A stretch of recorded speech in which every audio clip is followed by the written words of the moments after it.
right at you. That's what we're going for West Wing Week. Welcome to the West Wing Week, your guide to everything that's happening at 1600 Pennsylvania Avenue. But first, a brief message from foodsafety.gov. Hello, I'm Agriculture Secretary Tom Vilsack. This summer, do your best to keep food out of the danger zone.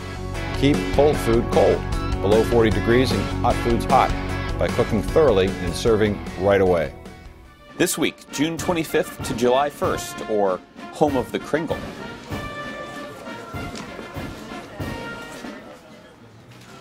On Friday morning, June 25th, President Obama made a statement on the South Driveway about the Wall Street reform bill currently making its way through Congress. We are poised to pass the toughest financial reforms since the ones we created in the aftermath of the Great Depression. Early this morning, the House and Senate reached an agreement on a set of Wall Street reforms that represents 90% of what I proposed when I took up this fight. Later that afternoon, the president left for Muskoka, Ontario for the G8 summit to address a range of global issues.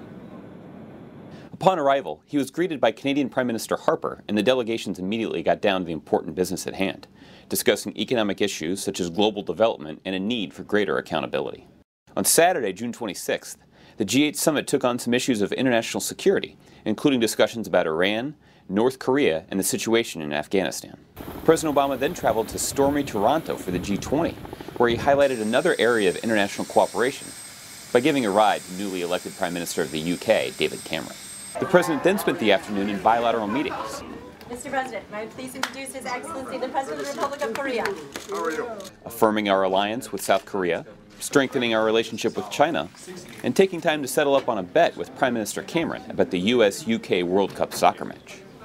Since it ended in a tie, we are exchanging and paying off our debts at the same time.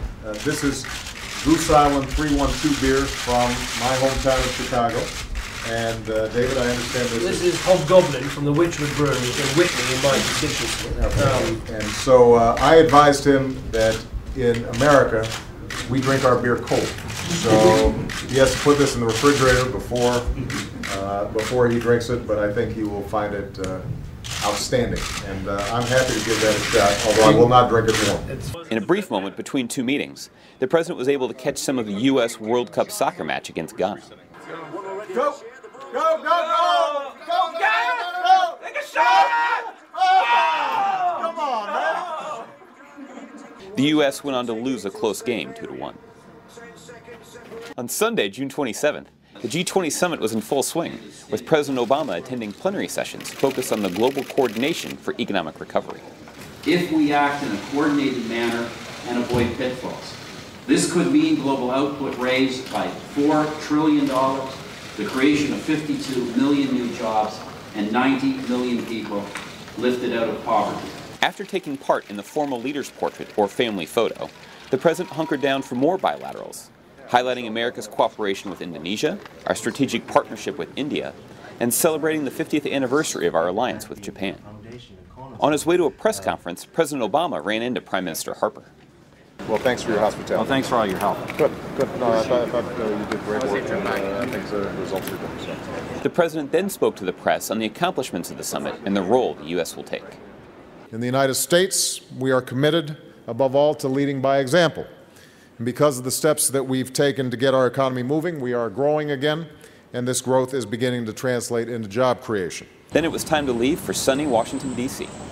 On Monday, June 28th, with the flag over the White House flying at half-staff for the passing of Senator Robert Byrd, the President held a series of meetings.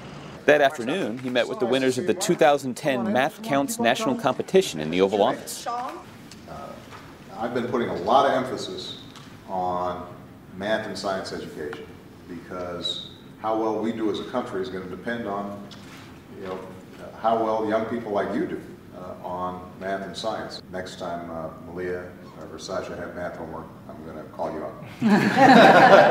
Okay? Is that a deal? All right. The President, photographer Pete Souza, and the mathletes then put their math skills to practical use. 2 of you on each side of the President. But we got the coach too here. Well, 3 on one side, 2 on the other. There you go.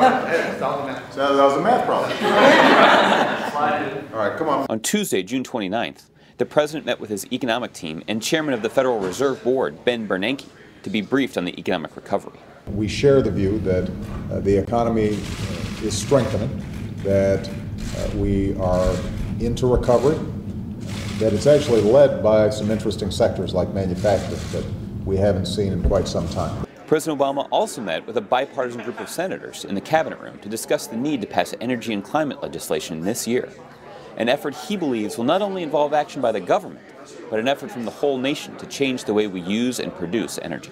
Later, the president welcomed King Abdullah to the White House, still in the hemisphere after the G20 in Toronto. They discussed a range of issues, including the Middle East peace process, the situation in Afghanistan, and our continued cooperation against al-Qaeda. On behalf of the American people, welcome. We appreciate your friendship and we appreciate your good counsel and look forward to continuing to work together to strengthen the strong bonds between our two countries. On Wednesday, June 30th, President Obama traveled to Racine, Wisconsin, where he grabbed a local pastry called a Kringle from O&H Bakery before holding a town hall meeting to discuss the state of the economy and the usual posturing that comes with doing business back in Washington. The leader of the Republicans in the House said that financial reform was like, I'm quoting here, using a nuclear weapon to target an ant. That's what he said. He compared the financial crisis to an ant. This is the same financial crisis that led to the loss of nearly 8 million jobs. Same crisis that cost people their homes, their life savings. He can't be that out of touch. On Thursday, President Obama's motorcade weaved through D.C. to American University, where he delivered remarks on comprehensive immigration reform, explaining the broken system we currently have in place and proposing a new direction. Now, stopping illegal immigration must go hand in hand with reforming our creaky system of legal immigration. Later that afternoon, the president signed the Iran sanctions bill into law, imposing the toughest set of sanctions ever put in place on Iran. In the entire world, there is only one signatory to the NPT, only one, that has been unable to convince the International Atomic Energy Agency that its nuclear program is for peaceful purposes. One nation, and that nation is Iran.